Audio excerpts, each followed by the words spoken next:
Ayan. Mega love shoutout. Isang magandang araw sa ating lahat. At ito, nakikita nyo ang ating thumbnail. Ang aking mahal na kaibigan na si Banat Bagsik. Ano ang nangyari? Bakla! Pambihira ka, bakla. Yun.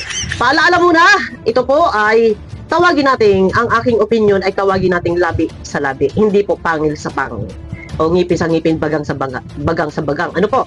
Opinion ko, ayon sa kanyang sinasabi na di umano ay ang mga Danjoy Natics ay anti-kalingap o ano pa man yan. Ako ay magbibigay lang po ng aking opinion. Ano ba ang ginawa ng mga Danjoy Natics? Ano ba ang ginawa ng mga reaktor? So, labi sa labing opinion. Hindi po pangil sa pangil. Dahil kami po ni Banat Bagsik, sa mga hindi nakakaalam, ay maayos po ang aming relasyon. Katunayan, anuman pong mga ginawa ng video noon pa man ay hindi ko po pinakikialaman. Bakla! Anong nangyari? Kahit kailan sa pulmula, ang aking kaibigan si Banat Bagsik, anuman video ang kanyang ginawa ay hindi ko po pinakikialaman. Pero bakla, alam mo ba ang pinaglalaban? Ang pinaglalaban ng iyong magandang kaibigan na si Bonita. Ikaw to ha. Doon sa sinasabing di umano, ay bakit hindi pa nag-move on na hindi nagkatuloy si Dan and Joy, move on na ang mga tao at nagpapasalamat ang mga tao kung bakit hindi sila talaga nagkatuluyan ay talagang iniadya ng Panginoon at salamat sa Panginoon dahil hindi talaga sila at talagang hindi naman halos karamihan nag-expect na sila ay maging sila. Ano po? Ito, paglilinaw lang. Ano to ha? Labi sa labing opinion. Bakla, bakla, ay pambihira ka bakla. Ang isa, sa ito, diretsuhan na tayo, tubukin na natin. Ang isa sa hindi nagustuhan ng Danjoy Natics para sa kaalaman ng lahat at sa aking mabait na kaibigan na si Banat Bagsik, ang isang kadahilanan kung bakit marami pa rin ang galit kay Kalingap Dan, isa lamang. Hindi doon sa hindi sila nagkatuluyan. Bakla, wait. Hindi dahil sa hindi sila ang nagkatuluyan. Isa lamang, yung hindi nagtapat ng pawang katotohanan, umamin maaga pa'y nagsalita na siya ay meron ng pananagutan. Bakit tuloy-tuloy ang pagtanggap ng suporta? Unang-una, doon na lang sa kanyang mga charity works. Bukod yung binibigay na suporta sa love team, sinusuportahan siya sa kanyang charity works, bukod pa yung mga kagaya na sa team namin na may pang-iskinol 5,000 pesos para sa pang-iskinol. Meron tayo niya. Ang akin lang, iyon ang isa sa siguro ay masasabi natin hanggang sa ngayon ay hindi makamove on na hindi kasi nagtapat o nagsabi ng pawang katotohanan na wag na ninyo akong suportahan. Kung meron kayong ibigay ninyo sa karapat dapat suportahan dahil ginagawa ko ang lahat ng ito para lang makatulong sa isang beneficiary. Na kung tutuusin, mas nag-benefits si Kalingap Dan unang-una. Bukod yung sa charity works, tas binibigay. Bukod pa yun sa live, merong bullseye sa palipad. Yan. Bukod pa yung napapanood natin sa kada vlog ng Danjoy ay may mga cash na natatanggap. Yun ang isa sa kadahilanan na dahil sa hindi pag-amin na meron ng pananagutan, bakit patuloy at patuloy na inilihim? Yun lang naman, hindi naghahabol na sila ay maging sila. Yun. Ako ay may paririnig na video clip. Bakla, huwag ka magagalit. Ito yung opinion ko lang. So, ini-explain ko lang naman yung sa part ko kung bakit, ano ba, pinaglalaban ng Danjoy Natics, bakit hanggang sa ngayon hindi makamove on. Di ba? Yun lang naman. At saka hindi tumitigil ang kampo ng Team Brooks, lalo na si Loni at si Brooks, no? Ito na, may paririnig lang ako sa iyo. Wait. Guys, huwag ibaba si Banat Bagsik. Opinion ko lang po to. Labi sa labing opinion. Nakapokus tayo kung ano yung video. Ano po? Ang Joy Natic, makakantay na sila ang mga reaktor na naninimatay dan at Kalingap na ginagamit nila ang Joy Natic para mag-abuse. Dahil ito ko natin! Wait. Nakikita ko yan! Joy Natic, makakantay Kalingap na kayo! Hindi kayo nagsasaway sa reaktor! Mga Joy Natic, antay-kalingap na kayo? Paano naging antay-kalingap, bakla?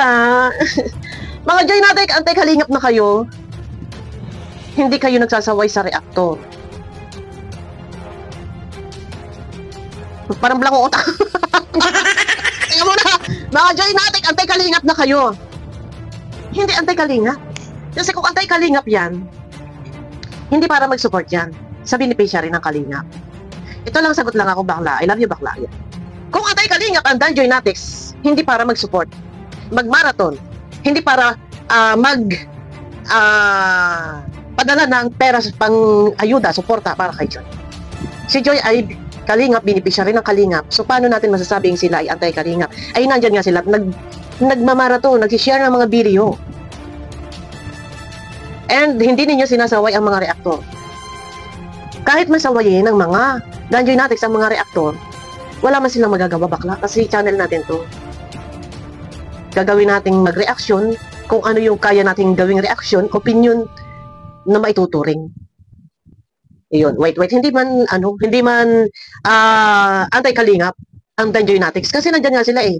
Paglapag pa lang ng video ni Kalingap Rob, share sila sa mga grupo ng mga Danjoynatics. Sa mga grupo ba, mga Facebook group, no? May Facebook, iba kasi yung Facebook group, iba yung Facebook page. So nag-share sila, sinishare nila yun, minamarathon nila yun. Tuloy. Pero yan ang gusto ninyo. Ha? Hindi po kaya inyong pag-support. Ha? Dapat pabayaan na sila. Iyan ang gusto ninyo? Hindi tunay ang inyong pag-support? Paano nasabing hindi tunay ang pagsuporta? Ay, sila nga, yung nadyang nag-iipon-ipon ng pera pang suporta sa beneficiary ng Kalingap. So, paano hindi tunay ang pagsuporta? Dahil kay Kalingap Dan. Teka. Wait, may nalilito ako eh. Makakasayang na kayo. Hindi kayo nagsasaway sa reaktor. Pero yan ang gusto ninyo. Ha? Hindi tunay ang inyong pag-support. Ha? Dapat pabayaan na sila. Hindi tunay ang inyong pag-support, dapat pabayaan na si Dan. Pinabayaan na? Bakla, pinabayaan na? Hinayaan na, tapos na nga yung issue eh.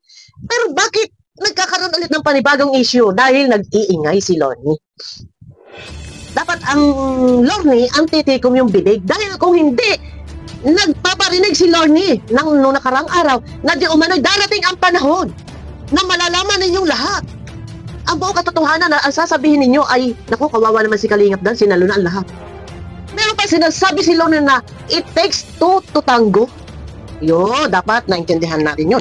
Yung sinasabi ni Lorne na it takes two to tango. It takes two to tango. So, ibig sabihin, it takes two to tango. Ibig sabihin, meron siyang sinasabing may, doon sabihin na natin, kasabwatan, or doon sabihin na natin, sa isang halimbawa, mag-asawa, nag-awa yung mag-asawa, hindi po pwedeng sisihin yung isa. Kailangan dalawa sila.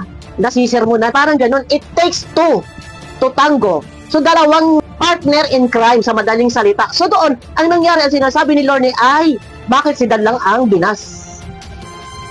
So, doon may sinasabi siya, darating ang panahon na malalaman din ng lahat. Ang katotohanan, lilitaw ang katotohanan.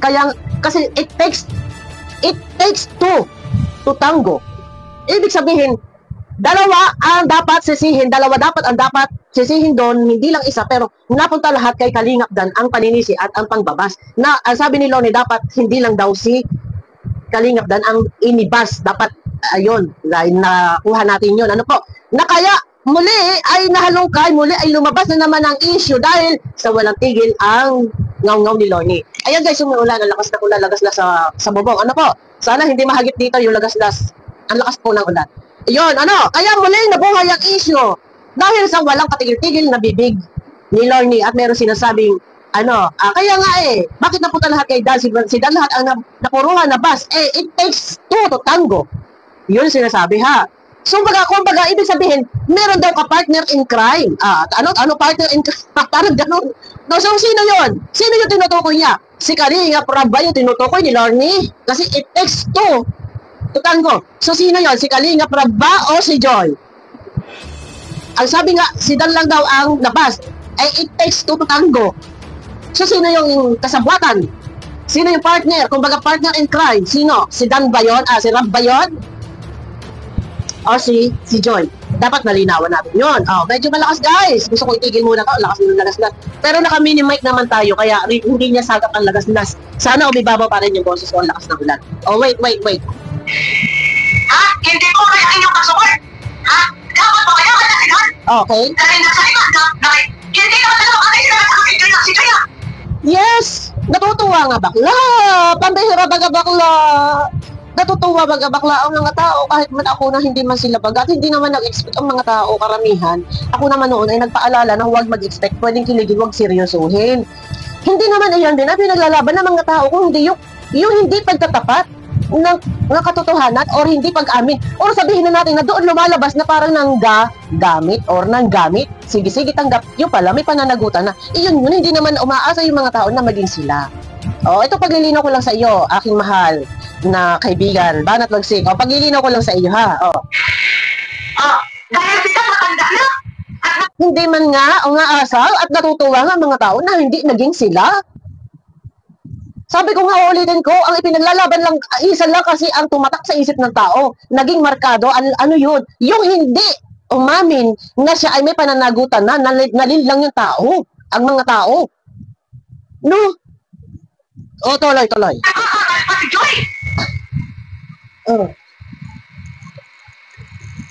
Tuloy. Diba? Walang umaasa. Meron mang umasang binata. Ayun. Meron mang umasang ang binata kahit man ako eh. Kinausap ko na siya eh. Nagtawagan kami ni Ganon na nag-uusap kami. Call. Sabi niya, wala sila ni Jenny. Ano? So, kung ako lang sana sa akin lang inamin, ako, kaya kong sikretuhin yun. Ako na mismo ang kakausap sa mga sponsor. Mga sis, ganito. Huwag kayong mabibigla. Magpapasalamat pa rin tayo. Bakit? Kasi si Kalingap Dan ay may girlfriend. Pero, huwag tayo magagalit. Huwag tayo sasama loob. Pasalamat tayo. Dahil nga andyan siya to support Joy.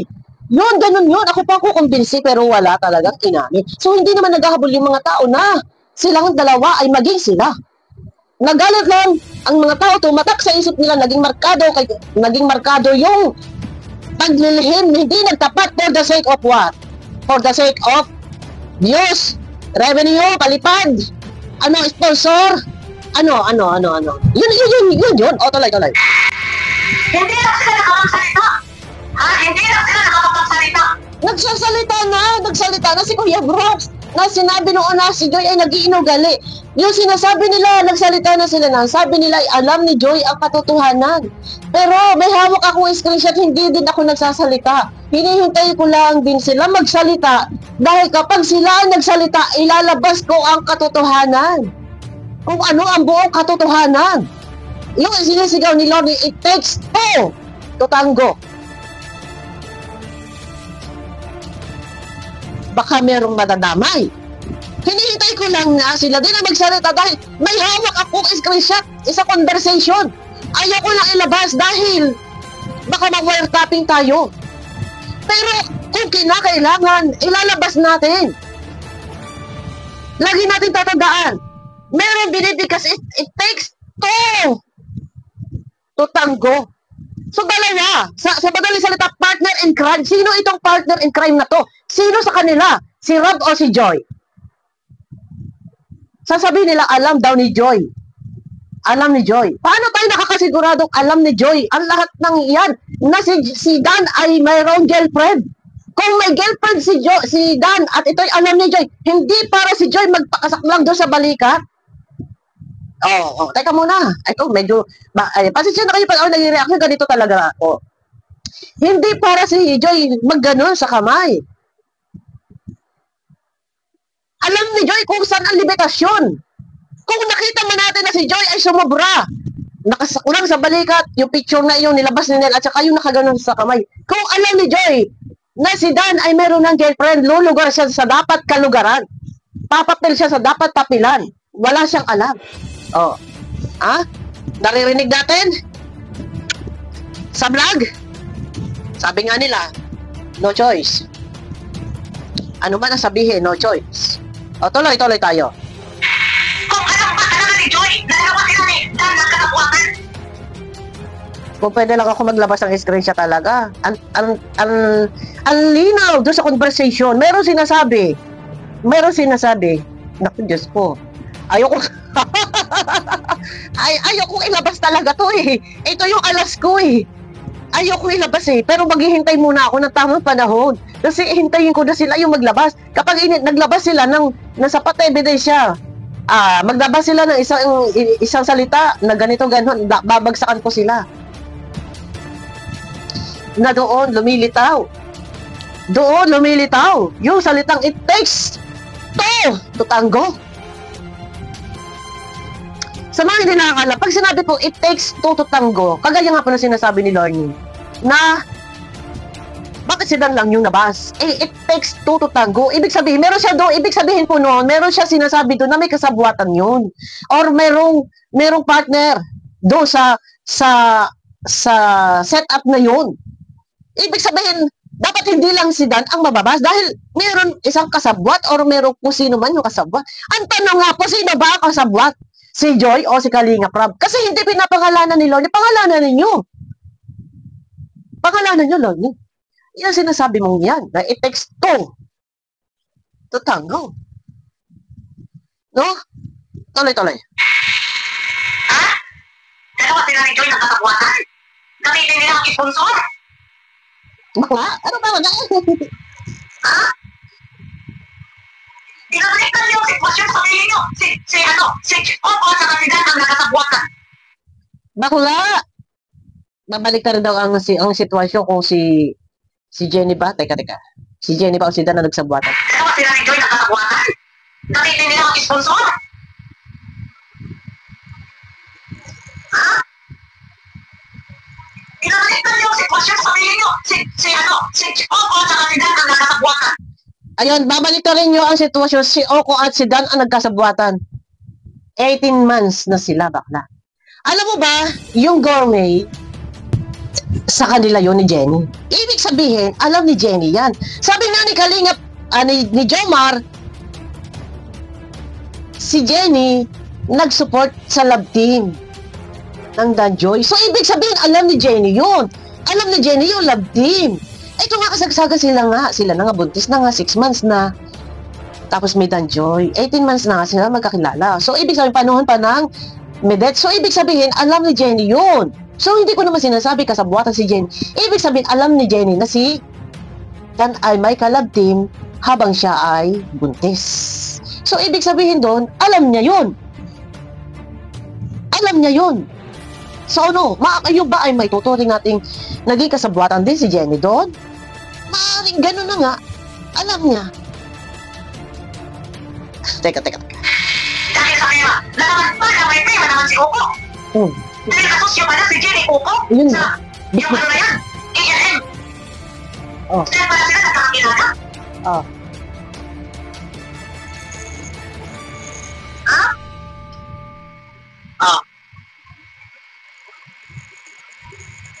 Idiretso ko na muna guys ang pagpaparinig para hindi tayo humaba ang video, no? Sige, anuhin nyo.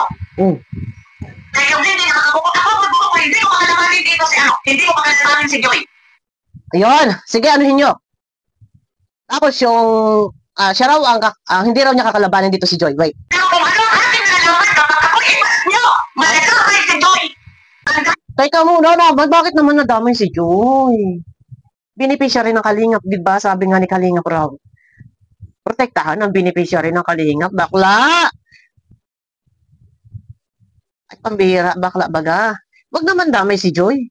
Focus ka lang. Kung yung reactor ang mga nire-reactionan mo, ilabas natin si Joy. Kakawawa naman baga. Wag natin damay yung beneficiary. Wag natin, hindi nga yan, sapol mo nga, durog na nga yan eh. Kung meron man tayo pinaglalaban, ilalaban natin yung mga reactor, kung anong makasalanan ng reactor sa iyo, doon lang tayo. Pero huwag na natin idamay si Joy. Kasi kahit kailan hindi man naman lalaban si Joy. Ano? Dahil hindi nakapaglabas. Ha? Dahil hindi nakakabukot ako, magbukot ko, hindi ko makalamanin dito si hindi ko makalamanin si Joy. Pero kung ano ang ating nalaman, kapag ako ipas nyo, malalakay si Joy. Teka muna, wag na natin si Joy kasi kahit idamay natin yan, kahit na yan ay bakbakan natin yan, hindi man nilalaban sa atin. Kasi ito din yung pinaglalaban ko sa pulmula eh. Alam niyo yung damdamin ko eh. Ito yung pinaglalaban ko sa pulmula eh, na wag anuhin si Joy kasi kahit nga po sampal-sampalin natin yan, kahit nabasagin natin ang mukha niyan, hindi po yan lalaban sa atin. Dahil yan po yung utos sila Kalinga Prab na, wag anuhin yung beneficiary. Nakakawa naman yung bata. Wag nating idamay. Ano? Dahil hindi nakapaglabas. Ha? Si Lone, nandito si Manat Bagsi na maglalabas.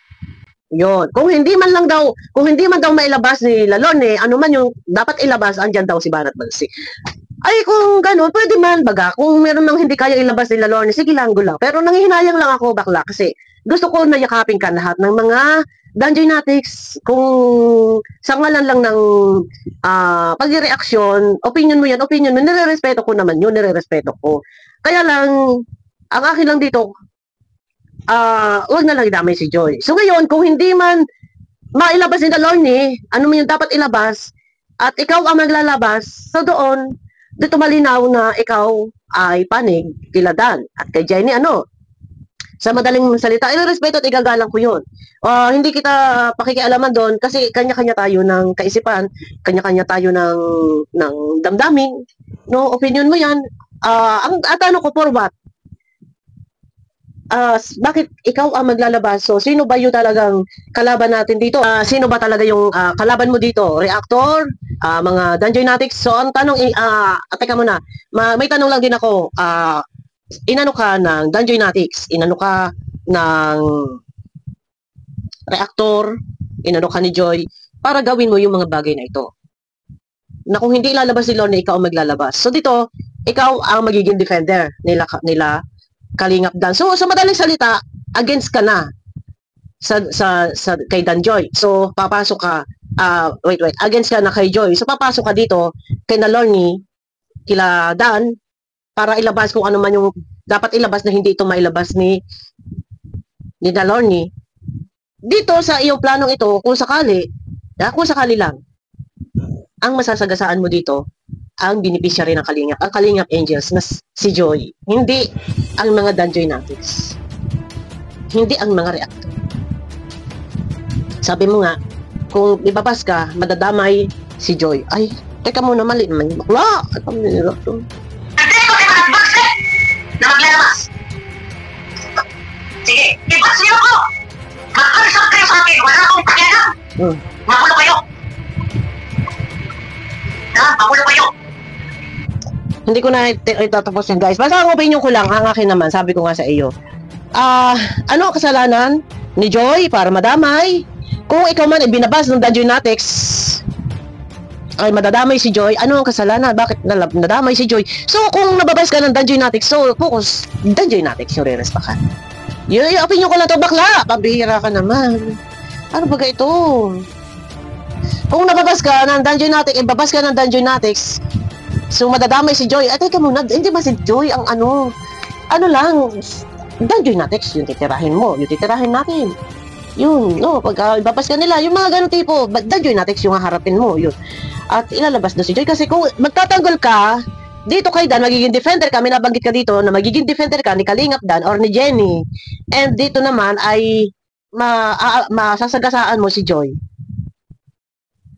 Maraming magagalit sa iyo. Kung iaangat mo si Dan at igaganon mo si Joy, ay pag ganon, paano naman ang beneficiary ng Kalingap Angels, ibig sabihin ay naiipit sa sitwasyon. Dapat, ang akin lang, kung magtatanggol ka, doon kay Dan, kay Jenny, go, walang masama doon. Ipagtanggol mo. Kanino mo siya dapat ipagtanggol? Yon. O, sa mga reactor. No, yun lang naman sa mga reactor mo siya ipagtatanggol. Sa mga basher na nandyan, na nang baba sa comment section. Okay, i-respeto at igagalang yun. Pero pag, ang sabi mo, kung ibabas ka naman ng Danjoynatics, ay madadamay si Joy, ay, siguro para sa akin, pag ito ay marinig, or halimbawa marinig ng may hawak, kay Joy, isang scouter ni Kuya Andy, ay siguro ay aalma. Si Kuya Andy kasi alaga niya yan. And tinutulungan din nila Kalingap Rab, aalma. Si Kalingap Rab, kung kahit sina Ian Ramirez, ng mga kaibigan niya, mga kayboys, mga kaibigan ni Joy, aalma din dito. So, kung sino lang yung nambabas sa iyo, mambabas sa iyo, yun yung targetin natin na awayin mo. Yun yung mga tipong ganun. Opinion ko lang to, hindi masama, no, wait, hindi masamang ipagtanggol, maging defender ka nila Kalingap Dan. Basta kung alam mo, ikaw ay nasa katotohanan, ipaglaban. Sasampalin mo ng katotohanan yung mga nambabas kay Kalingap Dan. Ano, yun, yung ganon. Pero, wag nating sasabihin na, kung ako ibabas ng mga Dajoy Natics, madadamay dito si Joy. Bakit si Joy? Wag ilabas natin si Joy. Kasi si Joy kahit anong gawin yan, kahit anong gawin natin, hindi sasagot yan. Hindi mananagot yan. Ilabas na lang natin. Yun lang naman yung akin, bakla. Ay, pabiro. Ano ba ga? Ay, di ba? Ako lang naman ay ako yung nagrespeto ako sa iyong mga opinion, sa iyong reaction. Kaya lang naman ako nakapag gawa ng video kasi yung sabi mo nga na magiging defender ka ni Kalingap Dan, pero kung mababas ka ng Joy Natics, madadamay si Joy. Kung sino lang yun ang babasa yun. Pero wag nang idadamay si Joy. And ako may hawak din na screenshot kung ano yung katotohanan. Umpisa pa lang sa paghingi ng sorry ni Kalingap Dan, doon meron siya nabanggit na siya'y naipit sa sitwasyon. Marami tayong hawak na screenshot. Pero hindi ako naglalabas dahil ayaw kong ito ay pahabain pa. Isa lang naman ang tumatak sa isip ng tao, yung hindi nagsabi ng katotohanan na habang nakasalang ang Danjoy, ang mga sponsor walang kaalam-alam, sige suporta dahil sa pag-aakalang siya di umano ay binata, sinuportahan hindi lang sa charity work sa palipad, kung ano-ano pa ang nangyari, badang huli, nakakadismaya. Lumalabas na doon ay may kasinungalingang naganap, panlilinlang, or para hindi siya masira sa mga sponsor, para tuloy ang suporta ng mga sponsor, yun lang yun. Pero hindi hinahabol ng mga tao na si Dan at si Joy ay maging sila. Nagpapasalamat nga yung mga tao na hindi naging sila. At totoo ka, matanda si Joy, matanda si Dan, bata si Joy, hindi sila dapat. Hindi sila bagay magkatuluyan. At iyan ay pinagpapasalamat ko din. No, maging yung ibang mga Danjoy Natics. Ayun na guys, bakla, ito ay aking opinion lang. Wala sa kung ano man, sabi ko nga sa formula, noon nire-respeto ko lahat ng mga video mo. Lahat ano man mga ginawa mong mga reaction video at hindi ko pinakialaman. Opinion ko lang to kasi yung aking pinaglalaban nan parang sabihin na nating nasagasaan din yung aking ipinaglalaban. Ano ba yung ipinaglalaban ko? Yung kasinungalingan na ginawa. No? Nagsinungaling bakit hindi naging totoo? At yung sinisigaw ni Lonnie, it takes two to tango. So meron sinasabi doon na may kapartner daw. Sino yun? Kung hindi sana si Lonnie nagsasalita, wala na magiging reaction. Ay wala katigil-tigil eh. So yun, isa yun, napinuna namin kung bakit muling nabuhay ang issue. Dahil sa pagsasalita ni Lonnie. Wala katigil-tigil yung bunganga. So, dapat punahin natin, Lonnie, manahimik ka. Kaya naglalaot-laot. Ayun, natitrigger. Mahagip papag-usapan si Kalingap Dan. Dahil sa walang katigil-tigil na bibig ni Lonnie. Yun lang naman yun. Kaya kung bakit muling nare-reaksyonan dahil sa bibig ni Lonnie, lumalabas yung sinasabing, darating ang panahon, malalaman ang buong katotohanan. Nasasabihin ninyo na, aba, kawawa naman si Kalingap Dan, sinalo pa lang lahat. Ayun naman pala, ganito, ganon. Yun, nasabi niya, it takes two to tango. O, dapat intindihin niyo ano ba ibig sabihin ng it takes two to tango? Ibig sabihin, meron ka partner. May kasabuatan na hindi dapat si Kalingap Dan lang ang nabas, meron pang isa. Sino yung tinutukoy? Si Kalingap Rab? O si Joy? Sino yon? Alin man doon sa dalawa? Diba? Ayun na guys, abangan nyo ako sa akin next video kay Bakla. Opinion ko lang to, magsagot. Dahil ako naman nandiyan reactor, so may nababanggit ka mga reactor, so may pinaglalaban din ako. No? At hindi matitrigger, hindi marireaksyonan kung si Lonnie ay nanahimik. Yun lang naman. Abangan nyo ko guys sa akin next video at sana'y huwag mamasamain. Opinion ko lang to. Kanya-kanya naman tayong opinion. Ayan na, pakiclick naman po ng thumbs up. Abangan nyo ko sa akin next video.